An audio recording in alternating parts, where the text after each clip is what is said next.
An ancient adept formerly said, "Formerly, every school knew this jewel, only fools did not know it wholly."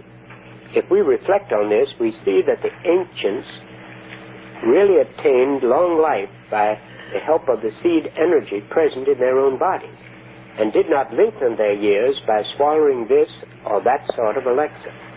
But the worldly people lost the roots and clung to the treetops. The book of the elixir also says, when the right man, the white magician, makes use of wrong means, the wrong means work in the right way. By this is meant the transformation of seed into energy. But if the wrong man uses the right means work in the wrong way. By this is meant the bodily union of man and woman, from which spring sons and daughters. The fool wastes the most precious jewel of his body in uncontrolled lust, and does not know how to conserve his seed energy. When it is finished, the body perishes. The holy and wise men have no other way of cultivating their lives except by destroying lust and safeguarding the seed. The accumulated seed is transformed into energy, and the energy, when there is enough of it, makes creatively strong body. The difference shown by ordinary people depends only upon how they apply the downward flowing way or the backward flowing way.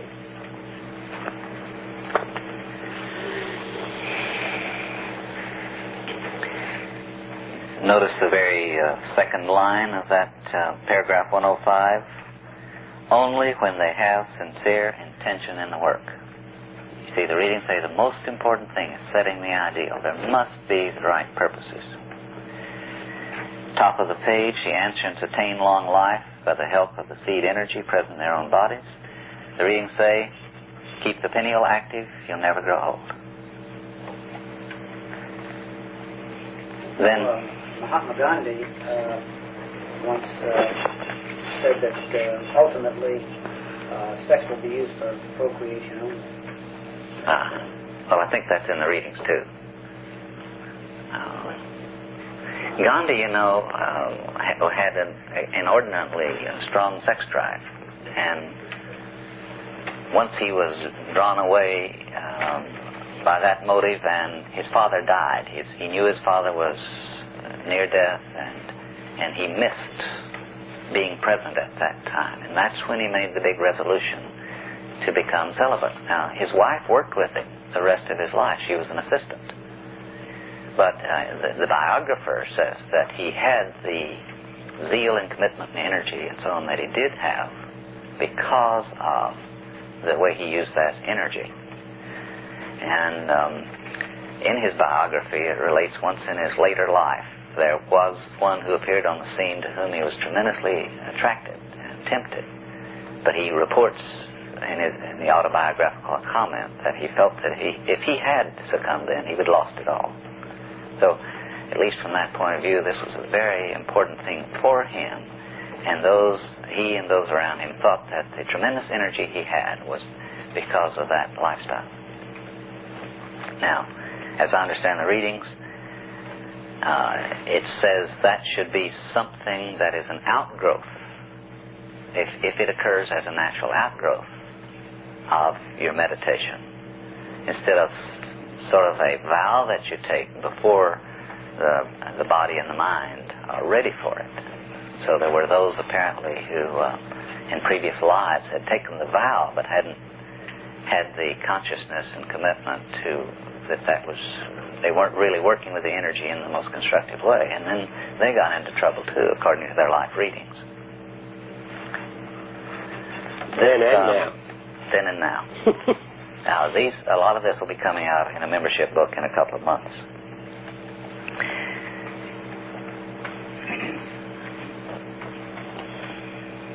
This comment, when the right man uses the wrong means work in the right way. I was talking to someone at the break about the Christian teaching, there is no other name under heaven whereby you must be saved, and reminding them of that passage in Matthew 24, 25, somewhere in there. The sheep and the goats passage, where many come and says, "Didn't we heal in your name?" And he says, "I never knew you." And others he calls to him and they say, "When did we heal in your name?" He says, "Inasmuch as you did it to the least of these, you did it unto me." So, on the basis of that, I maintain in the last day there will be a lot of surprises, because there will be a lot who thought they were doing everything in his name, and he says, "I never knew you." But there will be a lot who didn't know they were doing it in his name. And he says, "Inasmuch as you did it to the least of these." So, how is it that that can be so? Because God is the Father of all. We're all spiritual beings. He's concerned about every soul. And He's always working with imperfect channels, no matter which organization or religion you're in. And as people begin to respond to that Spirit, they can behave in a loving way. And that's what it's all about. It's not any other way to think about it. That's what He's concerned about. So, because we have imperfect organizations and doctrines and so on, when the right man uses the wrong means work in the right way. It's simply that God is willing to let His work be done in a less than perfect manifestation. And Edgar Cayce, for example, no one ever claimed he was perfect in any respect. But here was a man, the reading says simply, his desire was to do good to his fellow man. And the consistency of that the reading calls the sincere intention. Or in paragraph 107, men with the right intention as the master. That's the contrast. It says harmonizing the right purpose. So when we say purposelessness, we are not talking about being without ideal or without right intention. The whole meaning of this section is directed toward making clear to the pupil the method of filling up the oil when meeting life. Here the eyes are the chief thing. The two eyes are the handle of the polar star. Even as heaven turns about the polar star as the center point, so among men the right intention must be the master. Therefore, the completion of the elixir of life depends entirely on the harmonizing of the right purpose. Then, it is said that the foundation can be laid in 100 days. First of all, the degree, when it is said, if it is said, the foundation can be laid in 100 days. First of all, the degree of industry in work and the degree of strength in the physical constitution must be taken into account. Whoever is eager in the work and has a strong constitution succeeds more quickly in turning the water wheel of the rear river. When a person has found the method of making thoughts and energy harmonize with one another, he can complete the elixir within the 100 days. But whoever is weak and inert will not produce it even after the 100 days. When the elixir is completed, spirit and energy are pure and clean, the heart is empty, human nature manifests, and the light of consciousness transforms itself into the light of human nature. If one continues to hold firmly the light of human nature, the abysmal and the cleaning have intercourse spontaneously. When the abysmal and the cleaning commingle, the holy fruit is born.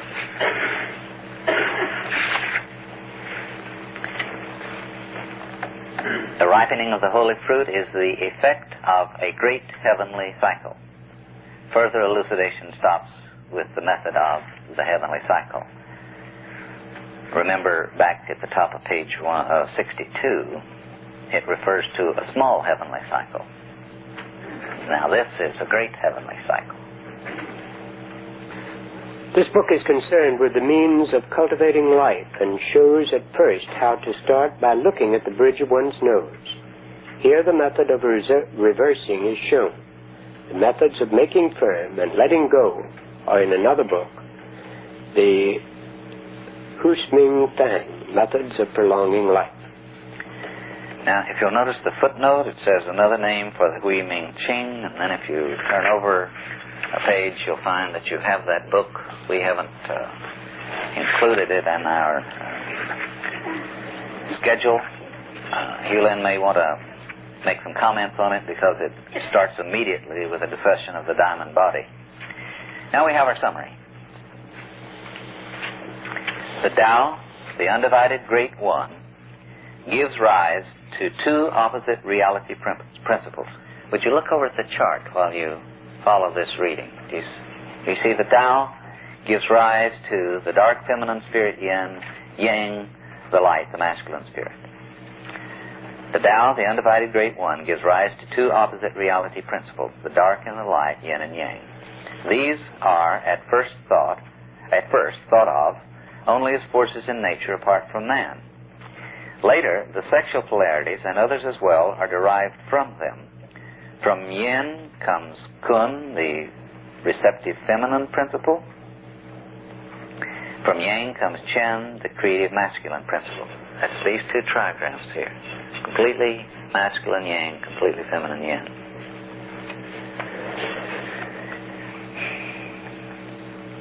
From yin comes ming, life. Notice your chart now, it picks up on that. From yang, sing, or human nature.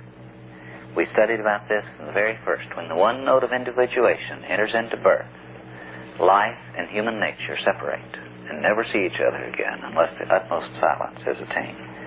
So life relates to yin, that's the dark.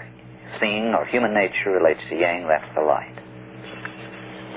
Each individual contains a central nomad, which at the moment of conception splits into life and human nature, ming and hissing. These are super-individual principles, and so can be related to ergos and logos. In the personal bodily existence of the individual, they're represented by two other polarities, apo, soul, or anima, and a hun, soul, the animus. That again is on your chart. Now, this is what we think is meant when it says the Leiden and the pineal are the seat of the soul. Or we could say the Leiden is the seat of the pole or anima, and the pineal is the seat of the hun or animus. All during the life of the individual, these two are in conflict, each striving for mastery. At death, they separate and go different ways. The anima sinks to earth as Kue, a ghost being. The animus rises and becomes Shen, a spirit or God.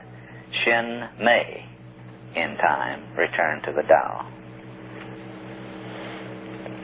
If the life energy flows downward, that is, without let or hindrance, into the outer world, the anima is victorious over the animus. No spirit body or golden flower is developed, and at death the ego is lost.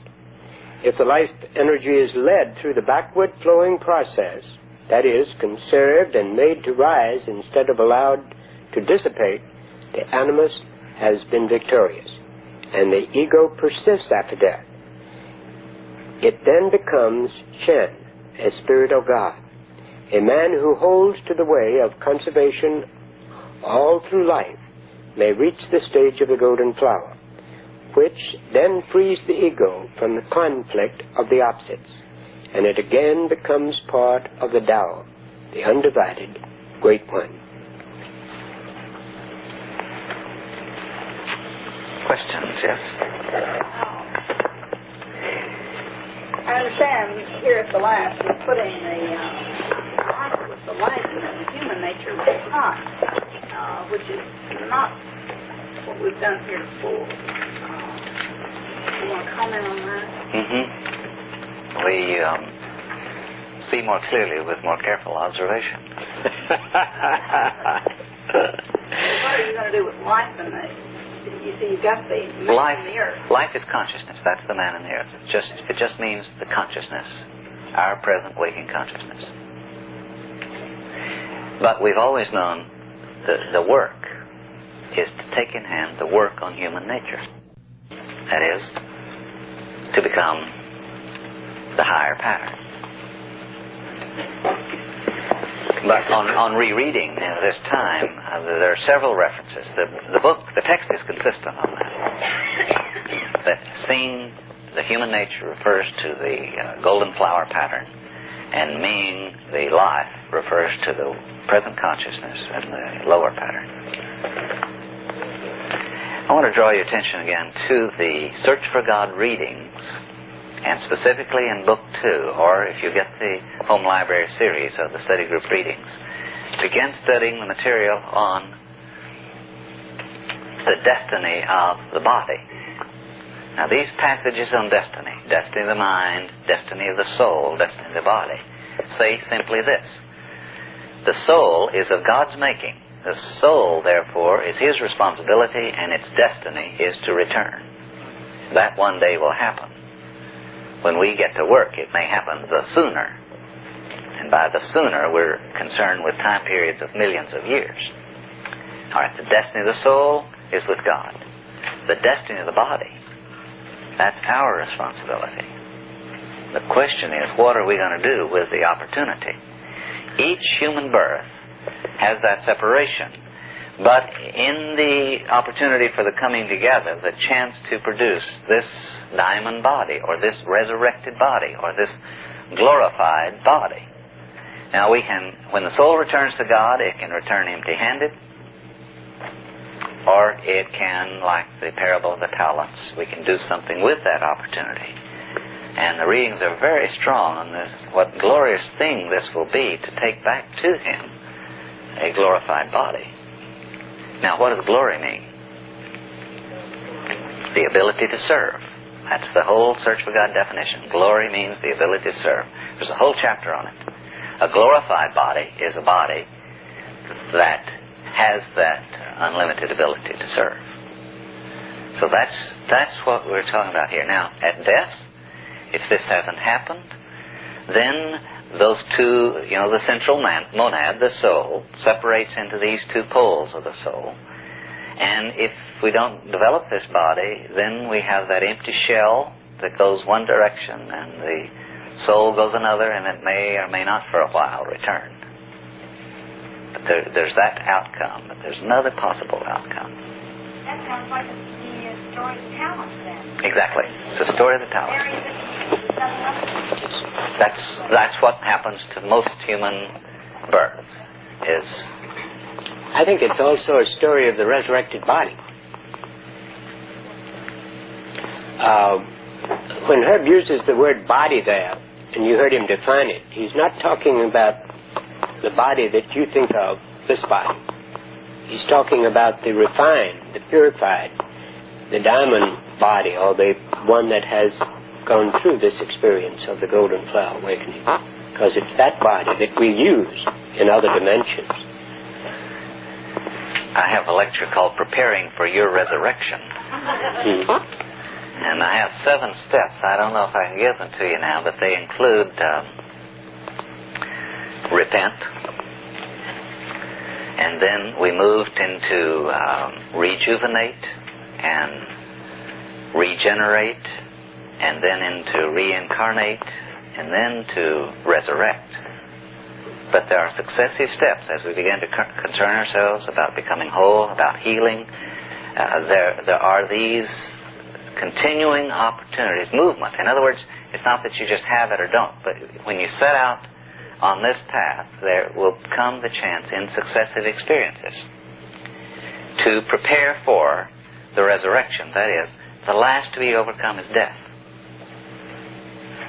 And what the resurrection is about is the overcoming of that finally, and you overcome death by developing this finer physical body. Now, this may happen for some of us, and it may not happen for some of us.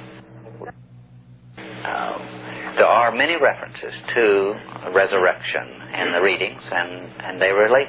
There are different meanings, you see, at these levels. Reincarnation, the glorified body, the repenting and the new life. The whole sequence. Hulin's referred a couple of times to the baptism, which symbolizes in the immersion form the death, burial, and resurrection to a new life. You see, all of this symbology throughout the New Testament, the Old Testament, this material. What's the Buddhist definition of repentance? See, in Buddhism, Hinduism, there are the miracles, the siddhis. The Buddha recognized only one siddhi, only one miracle, the great turning about in the deepest seat of consciousness. Well, now we know where the deepest seat of consciousness is. It's the Leiden. It's when that energy turns about and says, I will arise. But repentance, this turning about, this turning the whole orientation of the consciousness about, is the only miracle that he said was really miraculous. So I don't think it's just historical that you have John the Baptist and then Jesus. But for each of us, that's an archetypal sequence. There must be that within us that in some rather austere way says, turn about, before we can then move to the middle path of the next pattern of consciousness that follows. You know, Herb, I have a couple of passages from the readings here that I wanted to mention before we close. And it'll give you a few minutes to make a closing. The emphasis, as I understand it, in the readings on meditation, and I think we find it in this Secret of the Golden Flower, is the change that takes place in our lives. It's not the experience, as we've said over and over again here, an experience or a series of experiences. It's the change in the life that is important. Whether we become a more creative, a more loving, more caring person, whether we're capable of greater service, we begin to reach out beyond the little world in which we are mulling around and begin to serve. I've called it, of course, constantly a representation of God in the earth. It's stated 2-3 ways here, even in these two short quotations. One person asked Edgar Cayce, what is the condition of the Kundalini now? I want to know how his Kundalini was getting on. And his answer was this doesn't change, for it is the seat or the source of life-giving forces in the body. The effect upon the body, that's when we begin to move it into meditation, depends upon the use to which the individual puts it. Now, I think that's been the thrust of this Secret of the Golden Flower material here. Thus the warning as to how and for what such influences are raised with the body itself.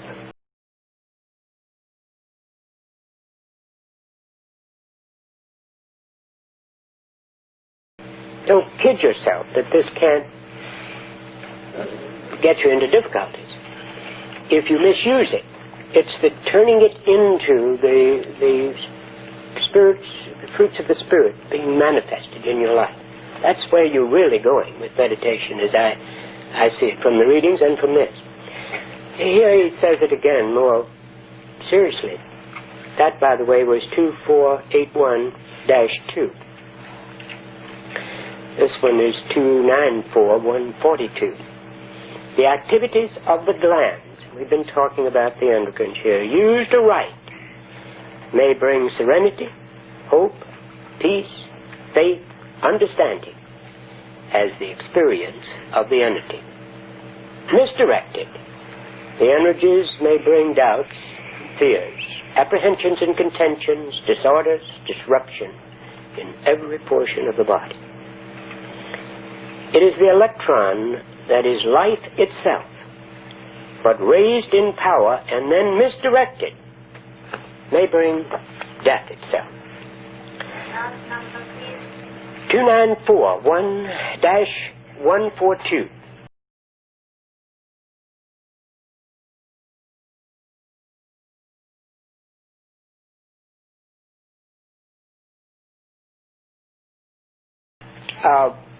I would like to, I've got a minute. I've tried to say this in another way.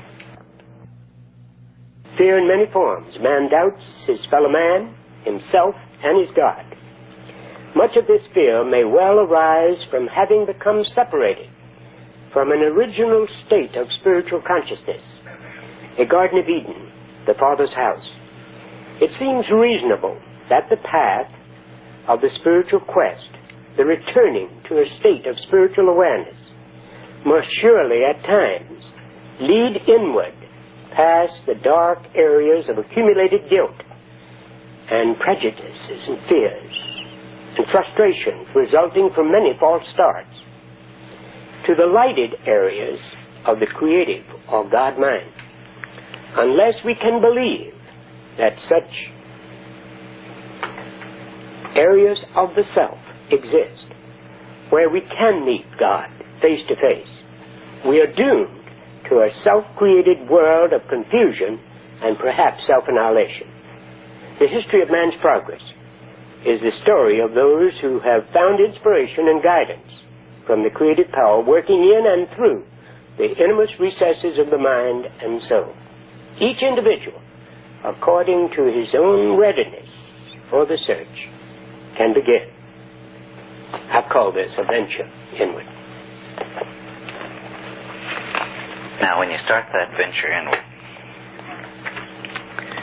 when the practice is started, one must press on from the obvious to the profound, from the coarse to the fine. Everything depends on there being no interruption. The beginning and the end of the practice must be one.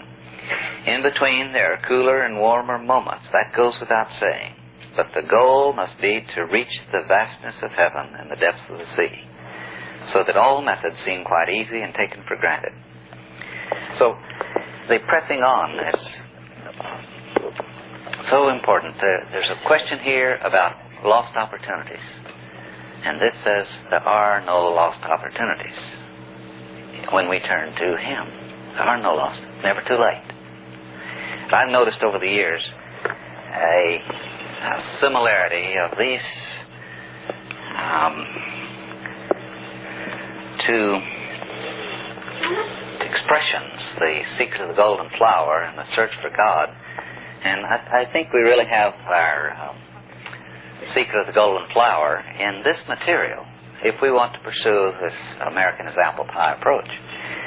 Now, this may be too easily underestimated, and it will be the rare person who begins to approach this material that will sort of do what it says, to take the affirmation, to work with the affirmation, and do it for a month.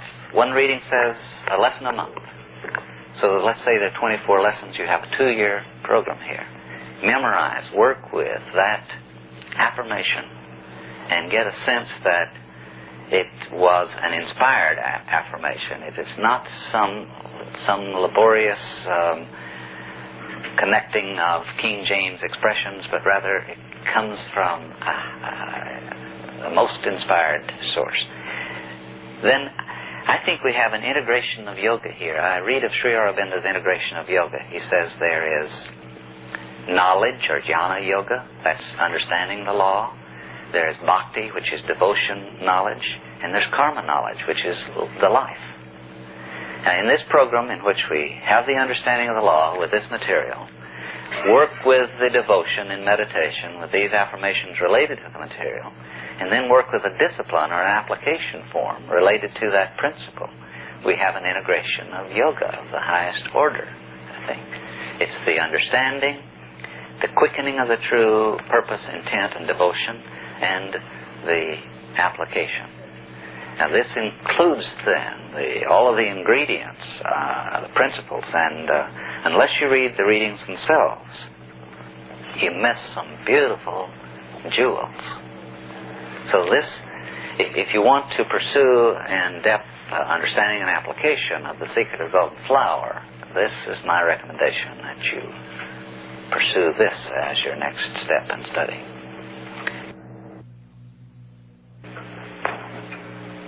It's been a joy to have all of you here and to work with you, and I know both of us feel this every time we try to do this together. We have so much fun that we hope you participate in it.